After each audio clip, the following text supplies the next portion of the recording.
Victory with ash এটা কি আপনার জীবনের বড় সুযোগ নাকি আরেকটা অন প্যাসিভ টাইপ স্বপ্ন দেখিয়ে ধোঁকা? আজকের ভিডিও শেষে আপনি নিজেই সিদ্ধান্ত নিতে পারবেন এই কোম্পানির জন্য অপেক্ষা করা উচিত না এখনই সতর্ক হওয়া দরকার।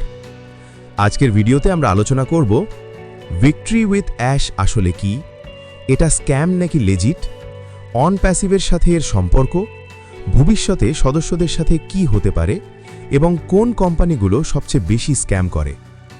ভিডিওটি 100% নিউট্রাল, না অন্ধ সাপোর্ট না অন্ধ হেট। ভিক্টরি উইথ অ্যাশ একটি কমিউনিটি বেসড মার্কেটিং প্ল্যাটফর্ম। এখানে বলা হয় skill develop, income opportunity, personal growth.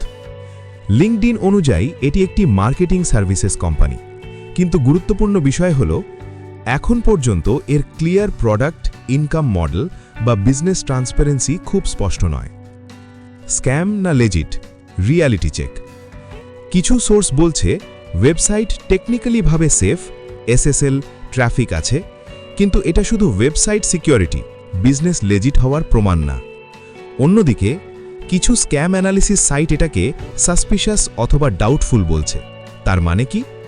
Mixed signal, একদিকে সেফ, অন্যদিকে সন্দেহজনক। সবচেয়ে বড় রেড ফ্ল্যাগ, সবচেয়ে বড় কনসার্ন এসেছে কেওয়াইসি নিয়ে। রিপোর্ট অনুযায়ী মেম্বারদের রিক্রুট করতে বলা হচ্ছে। কেওয়াইসি অর্থাৎ আইডি ভেরিফিকেশন বাধ্যতামূলক করা হচ্ছে, কিন্তু এই কোম্পানি কোনো রেগুলেটেড ফাইন্যান্সিয়াল প্রতিষ্ঠান না, তবুও কেওয়াইসি নিচ্ছে। এটা কেন সমস্যা? কারণ কেওয়াইসি সাধারণত লাগে ব্যাংক, ক্রিপ্টো এক্সচেঞ্জ, ফাইন্যান্সিয়াল প্রতিষ্ঠান। এখানে না থাকলে রেড ফ্ল্যাগ। কিছু অ্যানালিসিস বলছে এটি আইডেন্টিটি ডেটা মিসইউজ রিস্ক তৈরি করতে পারে। অন প্যাসিভের সাথে এর সম্পর্ক কেমন? ভিক্টরি উইথ অ্যাশের ফাউন্ডার অ্যাশ মুফারে তিনি আগেও অন প্যাসিভ প্রজেক্টের সাথে জড়িত ছিলেন। অন প্যাসিভের ক্ষেত্রে বহু বছর ধরে লঞ্চ হবে বলা হয়েছে, কিন্তু ক্লিয়ার বিজনেস এক্সিকিউশন দেখা যায়নি। একই প্যাটার্ন এখানে দেখা গেলে এটা কনসার্নের বিষয়। স্ক্যাম কোম্পানির সাধারণ বৈশিষ্ট্য কি কি থাকে? যেসব কোম্পানি বেশি স্ক্যাম হয়: ক্লিয়ার প্রোডাক্ট নেই, income depends on recruitment, become rich fast promise, pressure এবং আর্জেন্সি, ট্রান্সপারেন্সি কম।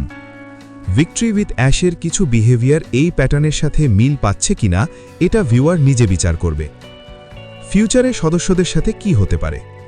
3টে possible scenario. Scenario 1, best case, legit community develop হবে, রিয়েল প্রোডাক্ট আসবে, ইনকাম মডেল ক্লিয়ার হবে। Scenario 2, mid risk, long term delay, income unclear, শুধু motivation আর training.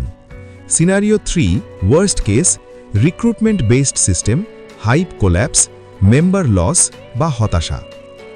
বাস্তব সত্য, success কখনো কোনো কোম্পানির উপর ডিপেন্ড করে না। যদি আপনি ভাবেন এই কোম্পানি আমাকে সাকসেসফুল বানাবে, তাহলে আপনি ভুল পথে আছেন। রিয়েল সাকসেস আসে স্কিল, কনসিস্টেন্সি, নিজের কাজ। ভিক্টরি উইথ অ্যাশ ভালো না খারাপ এই সিদ্ধান্ত আপনি নিজেই নিন, কিন্তু অন্ধভাবে বিশ্বাস করবেন না। কোনো কোম্পানির জন্য বসে থাকলে জীবন বদলায় না, অ্যাকশন নিলে বদলায়। স্মার্ট হন, সেফ থাকুন আর নিজের ফিউচার নিজেই তৈরি করুন।